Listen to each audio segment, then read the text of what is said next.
여러분, 기독교 역사를 보면 폴리갑이라고 하는 사람이 있습니다. 폴리갑. 이 사람은 어떤 사람이냐? 요한계시록에 등장하는 서바나 교회의 감독이었던 사람이에요. 그리고 예수님의 제자였던 요한, 그 사도 요한의 직계 바로 밑에 제자였던 사람이 바로 이 폴리갑이라고 하는 사람입니다.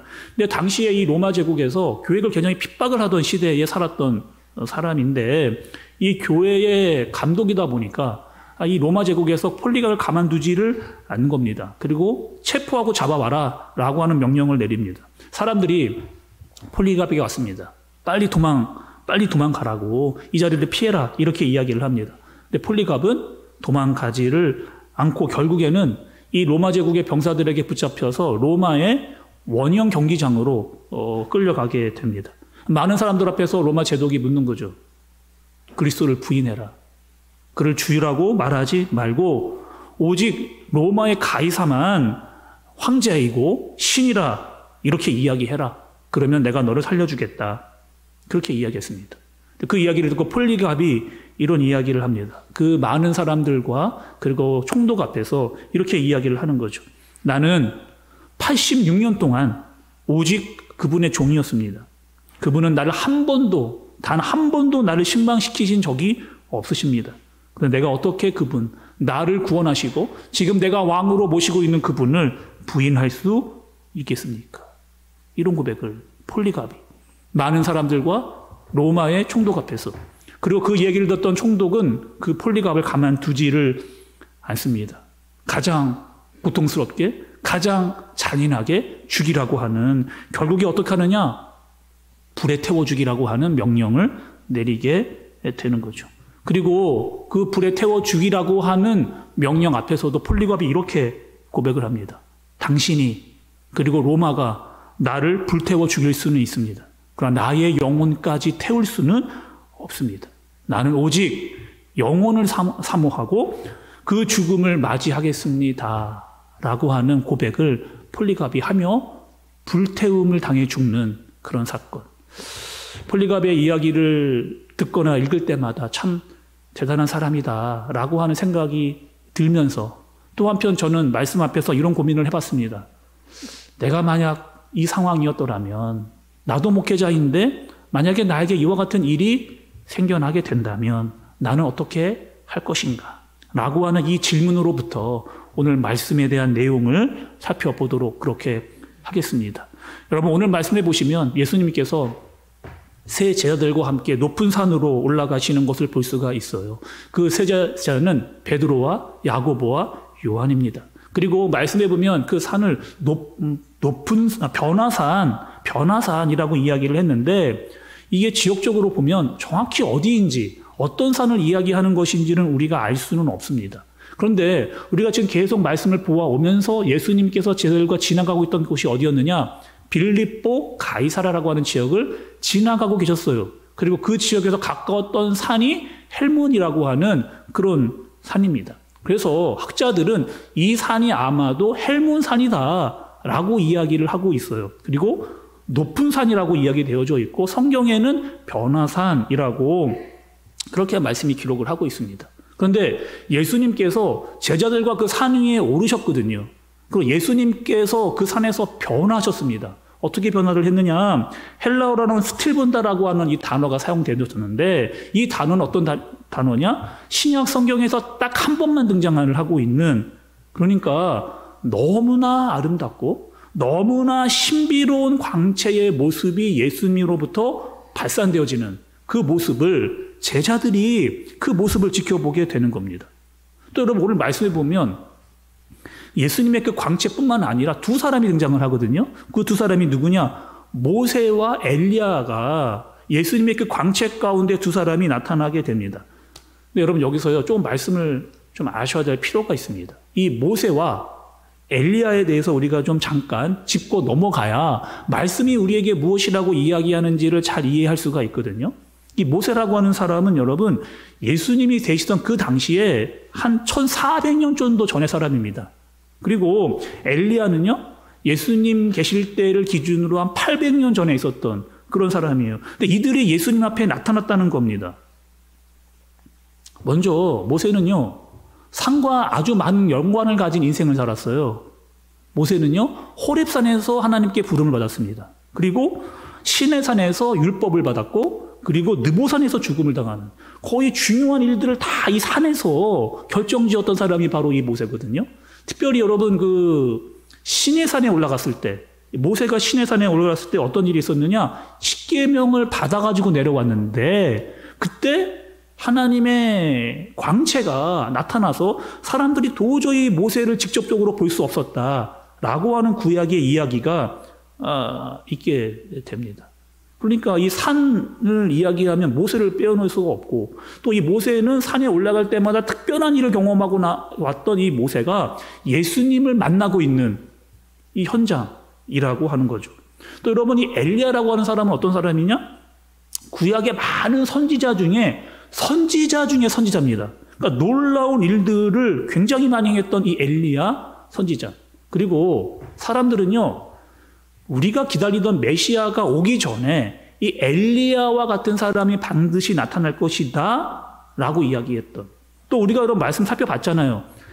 예수님께서 사람들이 나를 누구라고 이야기하느냐라고 이야기했을 때 첫 번째로 이야기했던 사람이 이 엘리야와 같은 사람입니다 라고 그렇게 이야기를 했습니다. 그러면 여러분, 우리가 말씀을 자세하게 좀 더 들어가 살펴보면 이 모세와 엘리야가 예수님이 광채를 나타내고 계신 그 현장에 왜 나타나느냐가 중요한 문제이겠죠. 오늘 말씀에는 등장하지 않고 있습니다. 근데 누가복음에 보면 누가복음 9장 31절과 32절의 말씀입니다. 문득 두 사람이 예수와 함께 말하니 이는 모세와 엘리야라. 영광 중에 나타나서 장차 예수께서 예루살렘에서 별세하실 것을 말할세. 예수님이 광채가 났고 모세와 엘리야가 나타났는데 그들은 무슨 이야기를 했느냐? 예수님께서 앞으로 예루살렘으로 올라가게 될, 그리고 그 예루살렘에게 올라가면 이제 고난을 받게 되고 십자가를 지게 될 그 상황에 대해서 예수님과 모세와 엘리야가 이야기를 나누고 있었습니다. 근데 또 한 사람, 하여튼 이 사람이 등장을 하면은 여러 가지 사건 사고가 늘 나타나는 그런 한 사람이 있어요. 그 사람이 누구냐? 바로 베드로입니다. 베드로가 이 모습을 본 거예요. 예수님이 광채가 나는 모습을 보았고 모세와 엘리야가 나타났던 이 모습을 모세가 본 겁니다.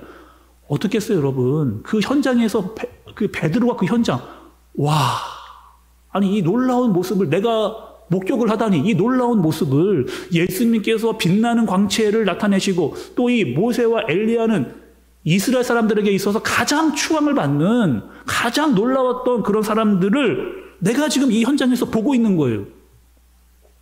그리고 베드로가 이렇게 이야기를 합니다. 5절의 말씀을 보면 베드로가 예수께 고하되 라삐여, 우리가 여기 있는 것이 좋사오니 우리가 초막셋을 짓되 하나는 주를 위하여, 하나는 모세를 위하여, 하나는 엘리야를 위하여 하사이다 하니. 이렇게. 베드로가 그 모습을 보니까 너무 이 모습과 이 장소와 이 광경이 너무나 좋은 거예요. 이렇게 이야기를 하는 거죠. 예수님 쭉 여기 계십시다. 예수님 쭉 여기 계십시다. 아예 여기다가 집을 지어버릴까요? 이렇게 지금 이야기하고 있는 거라니까요. 제가요, 예수님을 위해서, 모세를 위해서, 엘리야를 위해서 집을 짓겠습니다. 그리고 우리 여기서 삽시다. 여기 지금 예수님과 이 모세와 엘리야가 계신 이곳이 바로 천국입니다. 이렇게 지금 이야기를 하고 있는 거죠. 근데 중요한 것은 예수님의 의중입니다. 베드로의 이야기가 아니고 중요한 것은 예수님의 의중이에요. 예수님의 의중은 지금 여기 이 변화산에 집 지으러 온 거 아니거든요. 높은 산에 올라와서 경치를 보러 온 것도 아닙니다. 예수님께서는 지금 내가 앞으로 해야 할 일들에 대해서 이야기를 하러 오신 거예요. 그리고 예수님께서 모세와 엘리야에게 말하기 이전에 이미 제자들에게 했던 이야기가 있습니다. 이 변화산에 올라오기 전에 제자들에게 했던 이야기들이 있어요. 마가복음, 우리가 살폈던 말씀인데 8장 31절의 말씀은 이렇게 기록이 되어져 있습니다. 인자가 많은 고난을 받고 장로들과 대제사장들과 서기관들에게 버림받아 죽임을 당하고 사흘 만에 살아나야 할 것을 비로소 그들에게 가르치시되. 예수님께서 이미 변화산에 올라오기 전에, 그리고 모세와 엘리야를 만나기 전에 제자들에게 이 이야기를 했습니다. 내가 예루살렘으로 올라가야 될 이유, 올라가면 나는 죽음을 맞이하게 될 것이다 라고 하는 이 이야기, 그리고 내가 부활을 하게 될 것이다 라고 하는 이 이야기를 분명히 변화산에 올라오기 전에 제자들에게 했음에도 불구하고 제자들은 이 사실을 깨닫지 못하고 있는 거죠.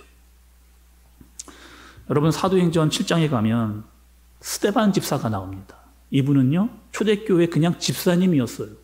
집사님이었는데 그가 유대인들을 모아놓고 말씀을 전합니다.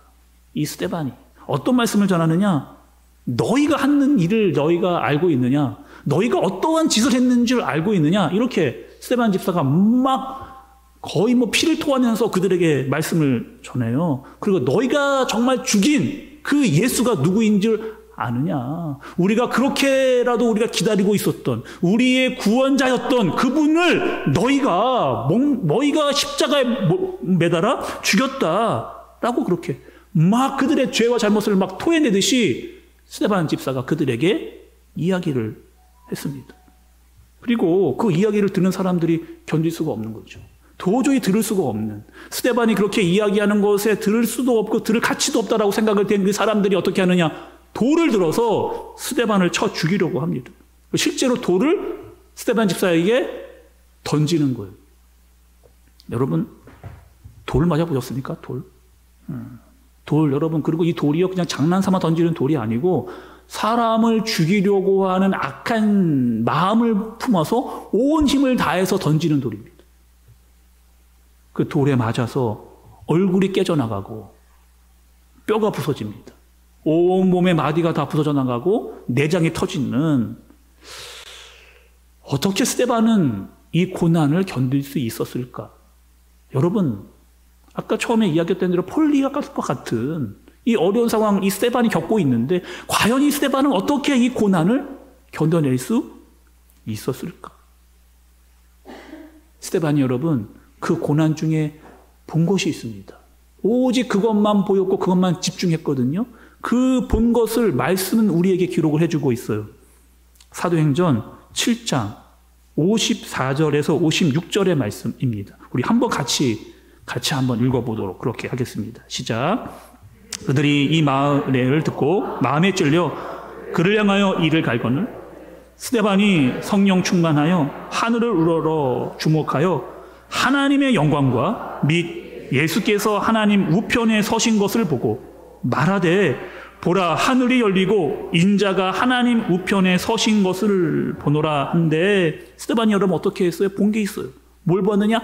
하나님의 영광, 그리고 예수님께서 하나님 우편에 서신 것을 이 스데반이 보게 된 겁니다. 그리고 그 던지는 돌을 맞고 있음에도 불구하고 그 아픔과 죽음을 앞에 있으면서도 스데반이 그것을 놓치지 않았던 거죠. 하나님의 영광과 예수 그리스도께서 서신 것을 이 스데반이 보면서 그 고난을 견디어내게 되는 겁니다. 여러분, 주기철 목사님이라고 얘기 들어보셨어요? 이 주기철 목사님은 어떤 분이에요? 일제시대 때 신사참배를 하지 않았던, 끝까지 그 신사참배에 무릎 꿇지 않았던 목사님입니다. 일본 천황에게 전하라. 전하지 않으면 너 죽여버릴 거다. 죽이되 어떻게 하는 거야? 가장 고통스럽게 고난받고 죽이게 하겠다. 주기철 목사님 그렇게 하실 수 없다 라고 끝까지 그 고난을 다 몸소 감당했던 그 목사님이 주기철 목사님이잖아요.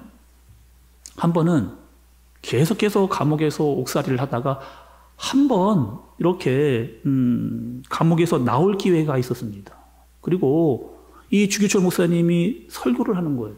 모든 성도들을 다 모아놓고 이렇게 설교를 했습니다. 사랑하는 성도 여러분, 그리스도인은 그리스도인답게 살아야 됩니다. 또 그리스도인답게 죽어야 됩니다. 죽음이 무거워서 나는 예수 그리스도를 저버릴 수가 없습니다. 내가 죽는다 할지라도 결코 슬퍼하지 마십시오. 나는 주님 앞에서 다른 신을 내 눈앞에 두고 그 앞에 무릎 꿇을 수 없습니다. 더럽게 사느니 차라리 주님을 향한 정절과 사랑을 지키기로 나는 결심했습니다. 세례 요한도 33세에 죽음을 맞이했고 스데반 청년도 뜨거운 피를 이 바닥에 뿌렸습니다. 나도 이 몸이 다 쇠하기 전에 주님의 제단 앞에 제물이 되기로 마음 먹었습니다. 인간으로서 당해야 될 고통, 그것은 길어야 70년, 그러나 장차 내가 받을 영광과 그 능력은 수천 년, 수만 년, 만년, 그리고 영원 무궁합니다. 어차피 한번 죽어야 될 고난이라면 주님 앞에서 고난을 당하겠습니다. 로마서 8장 18절에 이렇게 기록이 되어 있습니다. 생각하건대 현재의 고난은 장차 우리에게 나타날 영광과 비교할 수 없도다. 주기철 목사님이 나는 일사각오만 가지고 있습니다. 나중에 예수님이 나를 만나 이렇게 이야기하신다면 너는 내가 주는 평안과 내가 주는 즐거움을 다 받아 누리고 고난의 잔을 피하고 내 앞에 섰느냐? 라고 물으실 때에 나는 대답할 것이 없습니다. 내가 무슨 낯짝으로 주님을 만나 뵐 수 있겠습니까? 내가 보이는 저 천국 길, 그것이 나에게 영광입니다. 라고 그렇게 주기철 목사님은 설교하고 다짐하고 기도했던 거죠. 오늘 여러분, 이 말씀, 우리가 이 변화산에서 말씀을 깨달아야 할 것이 있습니다. 지금 예수님께서 보여주시는 것이 있어요. 앞으로 너희가 경험하게 될 그 영광에 대해서 예수님께서 친히 이 제자들에게 몸소 보여주고 계시는, 스데반 집사도 보았던 그 영광, 그리고 주기철 목사님도 보았던 그 영광, 예수님께서 보여주셨던 그 영광을 너희들에게 지금 보여주고 있다라고 하는 이 사실을 예수님께서 변환해서 직접 보여주고 계시는 겁니다. 한 가지 더 아주 중요한 말씀이 있거든요, 여러분. 빌립보서 3장 21절입니다. 이렇게 말씀이 기록되어져 있어요. 그는 만물을 자기에서 복종하게 하실 수 있는 자의 역사로 우리의 낮은 몸을 자기 영광의 몸의 형체와 같게 변하게 하시리라. 자기 영광의 몸의 형체와 같이 변하게 하시리라. 여러분, 지금 예수님께서 제자들에게 보여주신 이 변화산의 사건은 여러분 어떤 상황이에요? 앞으로 있을 예수님의 고난 전에 있는 변화산의 사건입니다. 또 예수님께서 뭐라고 이야기하셨어요? 나를 따라오려거든 자기를 부인하고 자기 십자가를 지고 나를 따를 것이니라 라고 분명히 제자들에게 이야기했습니다. 그리고 자기를 부인하고 십자가를 지는 너희들에게 임할 그 영광에 대해서 예수님이 친히 변화되어 그들에게 모습을 보여주고 계시는 거죠. 여러분, 베드로는 어땠을까요? 베드로는 솔직히 그 산에서 내려가고 싶지 않았습니다. 여기가 좋사오니 예수님, 고난도 싫고 죽음도 싫고 여기에 그냥 집 짓고 초막새 짓고 우리 같이 살면 좋겠습니다 라고 하는 태도가 베드로의 마음이었어요. 여러분, 우리의 인생을 한번 생각해 보시죠. 우리의 인생, 여러분, 늘 행복하기만 하면 좋을 텐데, 물론 우리에게 행복한 시간도 있습니다. 근데 그런 시간은 굉장히 빨리 지나가요. 우리가 행복하다라고 하는 시간 한순간에 지나가 버립니다. 어쩌면 여러분들에게 이 예배의 시간이 행복한 시간일 수도 있어요. 근데 이 시간이 금방 지나갑니다. 우린 또다시 어디로 가야 되느냐? 산 아래인 세상으로 가야 되는 거죠. 예수님께서 변화산에 영원히 머물러 계실 수 없는 그 이유였습니다. 하나님의 뜻을 이루려 그 예루살렘을 향해서, 고난을 향해서, 십자가를 향해서 예수님이 가고 계시는, 그리고 그 현장 가운데 나의 영광을 너희들에게 보여주며 너희도 나를 따르라 라고 예수님께서 이야기하고 계시는 겁니다. 오늘 말씀 여러분 들으시면서 우리에게 좀 불편한 마음이 있습니다. 어려운 마음이 들죠. 나는 변화산에만 있고 싶은데, 나는 좋은 이곳에만 좋은 현장과 좋은 일만 있었으면 좋겠는데 고난이 나타난다면 나는 어떻게 할 것인가? 처음에 질문을 던졌듯이 저 또한 이 말씀을 듣고 준비하면서 나는 과연 이 일을 감당할 수 있을 것인가? 저 또한 이 변화산에 초막을 짓고 그냥 여기에 살았으면 좋겠다라고 하는 제 마음의 솔직한 심정, 그 베드로의 마음이 마치 제 마음과 같았던. 근데 말씀은 나를 따르라.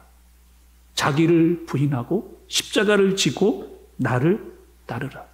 그리고 그 고난의 끝에서 너희는 영광을 보게 될 것이다. 이렇게 말씀하고 계시는 겁니다. 여러분, 베드로는요, 변화산에 있을 때 이 사실을 몰랐습니다. 그리고 결국에는 예수님께서 돌아가시고 성령 충만한 다음에 베드로가 깨달은 사실이 있어요. 베드로가 깨달은 사실이 있습니다. 그리스도인으로 살아갈 때 반드시 우리가 고난을 만날 수밖에 없구나라고 하는 이 사실을 베드로가 깨닫게 돼요. 그리고 정말 강력하게 오는 고난도 나에게 있을 수 있다. 이것을 불시험이라고 이야기를 했습니다. 그리고 베드로전서 4장 12절과 13절에서 베드로는 이렇게 고백을 합니다. 사랑하는 자들아, 너희를 연단하려고 오는 불시험을 이상한 일 당하는 것 같이 이상히 여기지 말고 오히려 너희가 그리스도의 고난에 참여하는 것으로 즐거워하라. 이는 그의 영광을 나타내실 때에 너희로 즐거워하고 기뻐하게 하려 함이로라. 이렇게 이야기하는 거죠. 결국에 베드로가 깨달았던 사실, 그것은 영광 앞에 고난이 있다는 사실입니다. 고난이 있어야 영광이 있다라고 하는 사실, 십자가가 있어야 부활이 있다라고 하는 사실, 십자가에 고난이 있어야만 부활의 영광이 있다라고 하는 사실을 베드로가 깨닫게 되어진 것이죠. 여러분, 우리가 예수 그리스도를 따라 살아갈 때, 이 땅을 살아갈 때 세상에서 당하는 애매한 고난을 당할 때도 있습니다. 스데반 집사와 같이, 그리고 폴리갑과 같이, 주기철 목사님과 같이. 그러나 그들은 다 그들의 눈으로 보았던 것이 하나님의 영광, 그 하나님의 영광을 바라보면서 예수 그리스도를 따르는 인생을 그들이 살아낸 것입니다. 오늘 여러분, 이 땅을 살아가면서 때로는 그리스도인이기 때문에 당하는 애매한 고난, 그것이 우리에게 있을 수 있다. 그러나 우리는 영광을 바라보면서, 앞서가신 예수 그리스도를 바라보면서 자기를 부인하면서 십자가를 지고 그분을 따를 수 있는, 때로는 나에게 그것이 어려움이고 힘듦이지만 영광을 바라보면서 그것을 감당해 낼 수 있는 저와 여러분들 되어지시기를 예수님의 이름으로 축복합니다. 우리 시간 한번 여러분 기도하는 시간을 갖도록 하겠습니다. 우리는 다 예수님을 따르고자 이 자리에 모인 사람들입니다.